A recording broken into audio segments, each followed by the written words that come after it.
Chers fidèles, d'abord les annonces de la semaine. Comme déjà expliqué l'autre fois, il y a une octave. La Pentecôte a une octave, ça veut dire une semaine où il y a donc la fête, c'est considéré comme la Pentecôte pendant une semaine. Bien sûr, ce jour-ci est le plus important.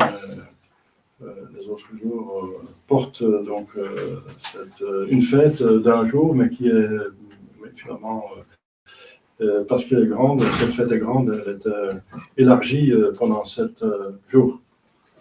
Comme on peut fêter une seule fête pendant plusieurs jours, comme à l'Orient, où Jésus-Christ était là dans la Semaine Sainte, quand il y a un mariage, ça dure une semaine, etc.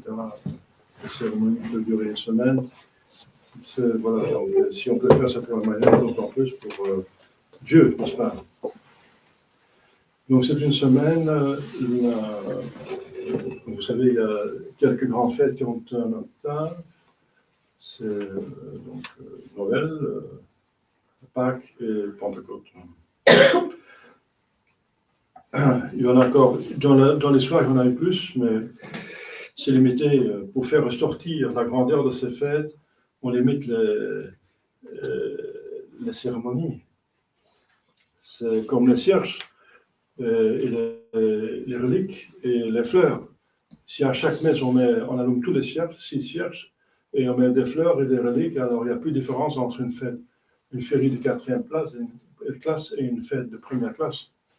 C'est pour ça que l'Église va graduellement. Pie XII a même dit qu'il faut être parcimonieux avec l'encens et le faire seulement les grandes fêtes, parce qu'on vient un petit peu de la fraternité, beaucoup. Et là, c'était chaque dimanche, tous les cierges, tous les fleurs, tous les reliques, et l'encens, tout ce que vous voulez. Mais c'était l'enthousiasme, n'est-ce pas, dans les années 70 et 80, quand on avait gardé la vraie liturgie, quoi. C'est par un enthousiasme extraordinaire qui s'est un petit peu calmé. On peut le déplorer aussi, n'est-ce pas? Parce que maintenant, on a avec des autres générations qui sont nées dedans, et pour eux, il n'y a rien d'extraordinaire d'aller dans une messe tridentine. Ils n'ont pas dû se battre à mort pour cela, n'est-ce pas? Ils s'est jeté dans leur sein, comme on dit, dans leurs mains, comme ça. Et l'enthousiasme est un peu calmé, mais voilà. Et d'un autre côté, que l'enthousiasme diminue, on peut le déplorer, mais que les choses viennent normalement, c'est à souhaiter, quoi. Donc c'est normal qu'on utilise dans les fêtes de 2e classe que 2 fois 2 cierges, et première classe 2 fois 3 cierges. Dans une féerie en semaine, c'est que 2 cierges, 2 fois 1 cierge, etc. Qu'il y a des reliques dans les fêtes spéciales, etc. Donc tout ça, c'est plutôt normal. Voilà. Donc j'essaie, comme vous savez, moi j'ai mortifié, j'ai sacrifié il y a longtemps ma propre volonté, ma propre opinion. Je ne cherche que ce que l'Église en pense. Voilà. Si vous avez des suppositions à faire et des remarques, je suis tout à fait ouvert pour changer si vous prouvez qu'il y a encore des choses que je ne fais pas ou que je ne fais pas bien. Je suis tout à fait d'accord avec ça. Au nom du Père et du Fils et du Saint-Esprit, ainsi soit-il. Chers fidèles, c'est une très grande fête, n'est-ce pas? Parce que c'est le fruit de la rédemption, de l'incarnation-rédemption. C'est le but, n'est-ce pas, de la création, providence. Le Saint-Esprit qui est le don par excellence de notre Seigneur Jésus-Christ, qui va mériter qu'il vienne sur terre, et nous avons mérité de le recevoir parce que nous sommes en état de grâce, parce que nous avons cru en Jésus, nous avons suivi ses commandements, et nous avons aussi fait ce qu'il a demandé concernant les sacrements, c'est-à-dire nous sommes fait baptiser, etc. Et c'est en suivant notre Seigneur Jésus-Christ, qui est la voie, on reçoit le Saint-Esprit. Et il est dit très, très clair que lui, c'est l'Esprit. Ailleurs, on a vu qu'il dit que je vais envoyer l'Esprit Saint. Et ici, il dit le Père l'envoie. Mais c'est surprenant, il dit que le Père envoie en mon nom. Encore ici, il fait allusion qu'il vient des deux, du Père et du Fils. Ça contre les schismatiques orientaux qui disent qu'il vient seulement du Père. Donc il vient des deux. C'est qui, justement, Jésus parle ici explicitement, c'est le lieu dans la scène. On parle de lieu dans l'Écriture sainte, ça veut dire des textes où se trouve, donc le lieu où se trouve le texte. On trouve, donc il dit un lieu dans l'Écriture sainte où Jésus en parle expressément, c'est que si on obéit Jésus, les trois personnes divines viennent habiter en nous. C'est pour ça qu'il dit, je suis la voie, je suis la voie, je suis la porte. Il est le seul. Parce qu'un seul suffit, n'est-ce pas? Parce que ce que Dieu fait, c'est parfait, et un seul suffit. Il ne faut pas Mohamed, Bouddha, encore d'autres, ce sont des trompeurs en plus, qui ont inventé eux-mêmes des religions. Ici, c'est Dieu qui se révèle. Donc, si vous m'aimez, vous gardez ma parole. Vous faites ce que je fais. Je me demande pardon. Vous faites ce que je dis. Voilà. Donc, l'obéissance, c'est, je répète, c'est l'amour de Dieu. C'est l'amour. L'obéissance, c'est l'amour. La preuve d'amour, c'est l'obéissance. En tout cas, ce qui concerne Dieu. Et même entre les hommes, c'est un peu comme ça. Hein. C'est donner à l'autre ce qu'il aime bien, c'est de mettre de l'eau dans son vin par respect de l'autre, c'est un signe d'amour. Qu'on tient compte de l'autre, qu'on pense la même chose et vouloir la même chose, ça unit le cœur. Même entre humains, c'est comme ça, et envers Dieu, c'est spécialement comme ça. C'était des débuts comme ça, parce qu'Adam et Ève devaient prouver qu'ils aimaient Dieu en gardant le commandement spécial, c'est de ne pas toucher à un arbre. C'était pas difficile, mais ils l'ont pas fait, comme vous savez.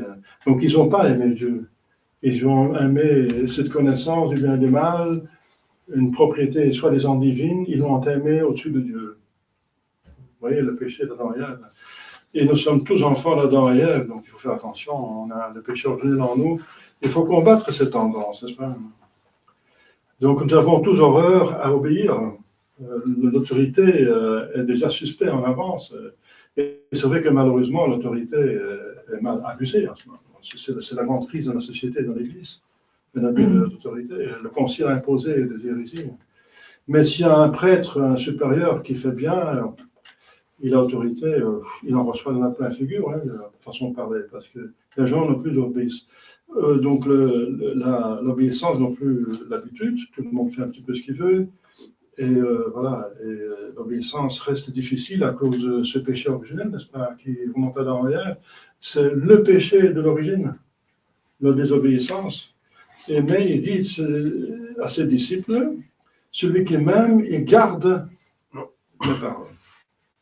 Si vous m'aimez, suivez-moi. Et le Père va l'aimer, et nous venions au pluriel en lui, et nous allons faire mention, ça veut dire une maison. Nous allons habiter en vous, dans l'âme. Celui qui ne m'aime pas, il ne m'obéit pas. Voilà. Donc ne pas obéir à Dieu, c'est un acte de haine. C'est pour ça que le péché mortel, c'est un acte de haine, et la haine détruit l'amour, et l'amour, c'est l'état de grâce. C'est pour ça que le péché mortel est nommé mortel, parce qu'il tue l'état de grâce, il tue la vie surnaturelle. Donc, c'est ça que on devrait se mettre bien dans la tête, parce que si vous sortez ici de cette pièce, vous êtes dans la rue, c'est totalement différent. Hein. Vous obéissant, vous êtes un esclave, vous êtes un minus arbens, vous n'êtes pas capable de penser par vous-même, vous êtes méprisé. Eh bien, ça, c'est l'esprit du diable, n'est-ce pas? Non, c'est le diable. Je ne vais pas servir, je pense que je pense, c'est moi qui juge de tout, et voilà. Donc, c'est l'esprit du diable.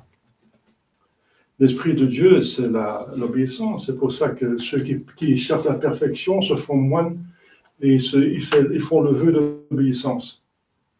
Le vœu d'obéissance, d'obéir à un autre homme. Même. Pour mieux obéir à Dieu, ils obéissent à un homme, parce que c'est plus humiliant encore un homme auquel ils ne sont pas obligés d'obéir. Bien sûr, il y a des hommes qui ne font qu'obéir, ce sont plutôt une autorité légale et convenable, mais si on fait, il faut pas obligé comme ça, d'obéir à un supérieur d'une communauté, c'est qu'on fait ça librement, ce vœu, n'est-ce pas? C'est sous péché mortel qu'on fait ce vœu-là. Et voilà, donc ceux qui cherchent la perfection cherchent l'obéissance. Jésus est totalement obéissance. L'Esprit Saint est obéissance au Père et au Fils, et le Fils obéissance. Parce que ce que Dieu fait, il est. Il est ce qu'il fait et ce qu'il a.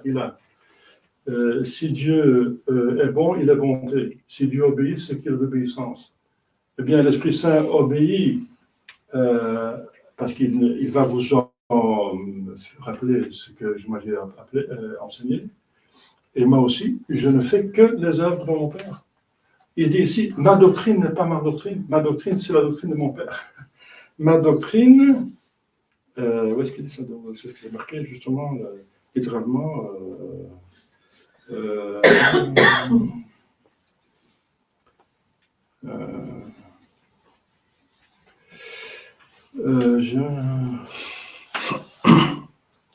Ah oui, c'est le monem. Le langage, la doctrine, c'est le monem que vous entendez, n'est pas la mienne, mais c'est lui qui parle, mais de celui qui m'envoie. Et ailleurs, il dit, ma doctrine n'est pas la mienne, mais celle de mon Père. Il ne se contredit pas, hein, mais c'est un autre aspect. Ma doctrine, ça veut dire ce qu'il dit, ça vient de lui, c'est sa doctrine, ça sort de sa bouche, mais n'est pas la mienne, ça veut dire qu'il n'est pas à l'origine de cette doctrine. L'origine de cette doctrine, c'est le Père, parce que sa divinité a son origine dans son Père. Le Fils reçoit la divinité, c'est le Père qui est divinité, et le Fils le reçoit. C'est justement pourquoi il est appelé Fils, il reçoit à son être, sa nature de son Père. La même chose pour le Saint-Esprit, il reçoit sa divinité du Fils et du Père, donc il reçoit aussi maintenant la vérité, parce que Dieu est vérité, il reçoit ses doctrines du Père et du Fils. Vous voyez? Donc Dieu n'est pas seulement obéissant, ça veut dire le Fils et le Saint-Esprit au Dieu, le Père, mais puisqu'il est obéissant, il est obéissant seul. Donc Dieu est obéissance. Donc c'est une propriété divine. Et ça, il faut bien se mettre dans sa tête que l'obéissance est une propriété divine. Et que la révolte, la désobéissance est diabolique. C'est le diable qui a inventé la désobéissance. Ça n'existait pas. Avant la création, il n'y avait pas de désobéissance. Puisque Dieu est obéissance, et c'est le seul qui existait. La désobéissance a été inventée par le diable. Voilà. Mais bien sûr, il faut encore voir, obéir. C'est ça le gros problème, qu'il faut encore pouvoir commander convenablement. Si vous obéissez à Macron ou aux antipapes, vous perdez la foi et vous perdez votre vie, même, vous perdez tout. Hein. Vous perdez vous-même, quoi. On vous change même les gènes avec tous ces machins artificiels et quasi scientifiques, n'est-ce pas? C'est horrible. Donc l'abus d'autorité. Donc c'est une médaille à deux côtés. Hein. Le Père ne donne que des bonnes choses, et le Fils aussi, et le Saint-Esprit aussi. C'est pour ça qu'ils obéissent. La Sainte Vierge aussi, là, c'est la première chose qu'il dit, qu'il me soit fait selon votre volonté. Obéissance. C'est la première parole qu'elle dit à Dieu. Et c'est comme ça qu'elle devient Mère de Dieu. Mais parce que Dieu demande des bonnes choses, voilà. Donc si vous avez autorité, et Dieu a réparti l'autorité, parce qu'on doit être obéissants les uns aux autres, parce qu'il y en a qui ont les enfants aux parents, les parents, ils ont 12 idées supérieures de l'Église et de l'État, on a partout, donc il faut obéir, bien, mais dans le bien. Et c'est ça la grande. Donc il faut vraiment, c'est danser, c'est marcher sur une corde. Hein. Une corde même non tendue. Si elle est tendue, ça va encore un petit peu, mais si elle n'est pas tendue, c'est encore plus difficile. Marcher sur une corde qui n'est pas tendue, bien c'est ça. Hein. On peut tomber à gauche ou à droite. Si on commande, il faut commander convenablement, il faut donner les meilleures choses, la bonne chose. Et si quelqu'un a une autorité légitime et il en use convenablement, il faut obéir, même si ça nous plaît pas, même s'il y a une autre opinion. Encore un malentendu sur l'obéissance et l'obéissance. J'obéis parce qu'il a raison, oui, mais même s'il n'a pas raison, il faut encore obéir. Si vous devez d'abord voir s'il a raison avant d'obéir, vous obéissez à votre propre raison. Vous obéissez à vous-même, évidemment. Ce n'est pas la vraie obéissance. L'obéissance, ce qui est le plus méritoire, c'est de faire la volonté de l'autre, même si ça vous fait place, même si vous avez une autre opinion. Il s'agit bien sûr d'opinion. Hein. Si vous avez une autre opinion, et vous pensez qu'il se trompe, mais ce n'est pas un péché qu'il propose, là, il faut, ça vous savez, là, il faut donc il faut refuser d'obéir s'il propose un péché. Mais si ce n'est pas un péché, mais c'est autre chose, quelque chose qui ne vous plaît pas, ce n'est pas dans votre sens, vous faites autrement, eh bien, alors obéir, ça c'est méritoire. Ça c'est le mérite de l'obéissance. Vous pensez que Jésus trouvait ça amusant, là? Non, il a beaucoup souffert. Il a donné un exemple dans le jardin Olivier. Il était en train il voyait toute la passion devant soi. Il suait, n'est-ce pas, du sang, n'est-ce pas, par l'émotion, la peur. Et Dieu, qui est infiniment intelligent et puissant, qui peut tout faire, qui peut toujours trouver des solutions, il dit, Père, si c'est possible, laissez passer ces calices. Si c'est possible, laissez passer les calices. Dieu ne sait passer, il ne laisse pas passer le calice. Et Jésus dit, mais que pas ma volonté, que votre volonté soit faite. Alors il y a un ange qui vient le consoler pour le conforter, pour aborder le début, qui est la trahison de Judas, n'est-ce pas, qui s'approche alors avec une goutte, comme vous savez. Voilà, cher fidèle. Et alors l'Esprit Saint vient habiter en nous, n'est-ce pas? C'est lui qui anime la vie surnaturelle. Si on croit en Dieu, c'est surnaturel, c'est un don de Dieu. Parce que comment croire que Dieu est trine? C'est compliqué, on ne peut pas savoir, il faut l'accepter comme ça. Il y a un Dieu et trois personnes. Oui, c'est un acte de foi, c'est l'Esprit Saint qui vous aide de croire. Si vous espérez en Dieu dans le ciel, dans les moyens pour y arriver, c'est encore un acte surnaturel. On ne peut pas réfléchir par nous-mêmes. C'est quelque chose qu'il faut accepter, c'est reçu par le Saint-Esprit, l'espoir du ciel et les moyens pour y aller. Ce sont tous des moyens surnaturels pour y aller, n'est-ce pas, les sacramentaux.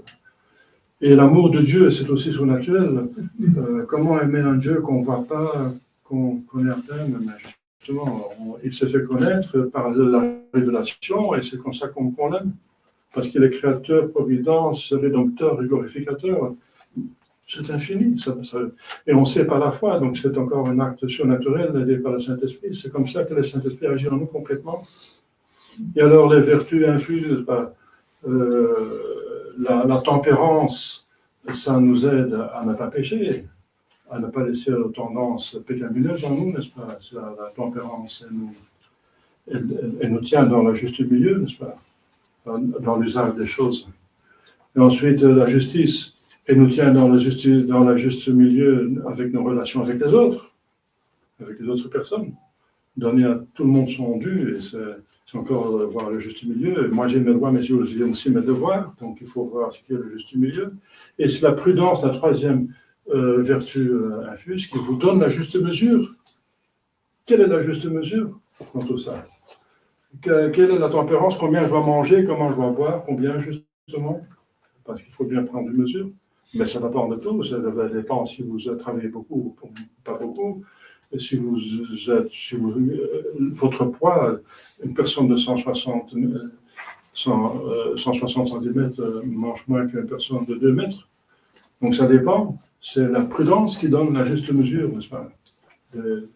Et ensuite, il faut être fort parce qu'il faut persévérer jusqu'à la fin. Donc il faut la force, c'est la quatrième vertu infuse. C'est le Saint-Esprit qui fait tout ça, n'est-ce pas? Qui donne la juste mesure envers les choses, envers les autres, et qui voit la juste mesure et qui la tient jusqu'au martyr. Vous voyez? Et alors les dons, j'en ai parlé autrefois, ils renforcent tout cela, n'est-ce pas? La sagesse transporte, effectue, donc trigger, on dit en anglais, ça excite, ça augmente, ça démarre, n'est-ce pas, l'amour de Dieu, parce qu'on voit toute la bonté dans tout ce qui se passe. La science, n'est-ce pas? La science, non, l'intelligence d'abord. L'intelligence, elle voit la connexion entre les vérités de foi. C'est encore l'Esprit Saint qui nous aide. Si on lit les catéchismes, on dit ah oui, ça c'est ça. Ce que l'on est en train de faire maintenant, pour ça, on a besoin du don d'intelligence. Ça veut dire voir la connexion entre le Saint-Esprit et les dons du Saint-Esprit, voir la connexion entre les vertus et les dons. C'est le don d'intelligence qui vous donne ça. Pour ça, il faut l'Esprit Saint. L'esprit de science, le don de science, n'est-ce pas, nous fait remonter par des choses visibles vers l'invisible.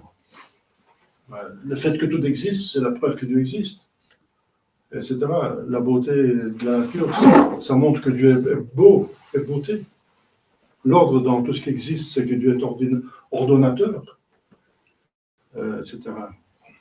Et alors, le don de conseil, il renforce la prudence de savoir ce qu'il faut faire ici et maintenant. Et le don de crainte de Dieu, il aide la tempérance. C'est par crainte de Dieu, n'est-ce pas, qu'on reste dans la juste mesure. Ça va nous aider à rester dans la juste mesure, dans les âges des créatures. Et le don de piété nous aide à la justice, de donner à Dieu ce qui lui convient et aux autres aussi, ce qui est plein de Dieu. Et le don de force renforce la vertu de force. Ils ont le même nom, tous les deux. Voilà, c'est comme ça que l'Esprit Saint agit en nous. Mais pour ça, il faut l'aimer, pour qu'il soit en vous, il faut l'aimer. Et pour l'aimer, il faut aimer Jésus-Christ. Et pour aimer Jésus-Christ, il faut le croire, tenir ses commandements et accepter ses sacrements. Et c'est le devoir du prêtre de l'Église de faire ça. Allez enseigner, faites garder les commandements, baptisez. Mais ça veut dire que les fidèles, les gens de bon Dieu, doivent accepter cet enseignement, doivent suivre les commandements de Dieu et les guidances de l'Église, et doivent accepter les sacrements, etc. Convenablement. C'est une relation qui est réciproque. Et c'est comme ça qu'agit l'Esprit Saint, et c'est comme ça qu'on mérite le ciel, c'est comme ça qu'on va au ciel. Demandons à la Sainte Vierge Marie de bien comprendre cela et d'être bien docile à l'Esprit Saint et à l'Église et aux autorités, bien sûr, convenables, au nom du Père et du Fils et du Saint-Esprit, ainsi soit.